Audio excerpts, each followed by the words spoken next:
સુવાળી બોલીએ ને એટલે હંમેશા મલમલ જેવું સુવાળું જ યાદ આવે અને ગુજરાતી ઘરોમાં દિવાળી જેના વગર અધૂરી. મોંમાં અને ગળામાં પણ સુવાળી લાગે ને તેવી આજે દિવાળી સ્પેશિયલ સુવાળી બનાવવા માટે અડધો કપ ઘઉંના લોટમાં અડધો કપ મેંદો ઉમેરી ફક્ત એક પિંચ પૂરતું મીઠું ઉમેરવાનું, કારણ કે સુવાળી સ્વાદમાં મીઠી હોય છે. હવે 2 ટીસ્પૂન ચોખ્ખું ઘી ઉમેરી લોટમાં મિક્સ કરવાથી આવું મુઠ્ઠી વળે ને તેવો લોટ તૈયાર થઈ જાય છે. આ સમયે ગેસ પર પેનમાં 1/4 કપ ખાંડ લઈ તેમાં 1/8 કપ પાણી ઉમેરી મિક્સ કરતા ફક્ત એટલું જ ગરમ કરવાનું કે ખાંડ બરાબર પાણીમાં ઓગળી જાય.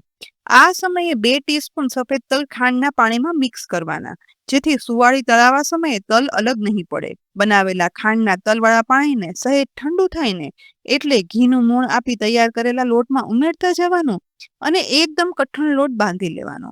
આવા કઠણ બંધાયેલા લોટમાંથી મોંમાં સુવાળી લાગે તેવી સુવાળી બનાવવા માટે આ લોટને દસ્તા કે પથ્થર વડે એટલો ખાંડવાનો કે આ લોટ છે ને તે કઠણ રહીને સોફ્ટ બની કલરમાં ઉજળો થઈ જાય. બનેલા લોટના એક સરખા લુવા બનાવી પૂરી જેવડી નાની નાની સુવાળી વણી લેવાની.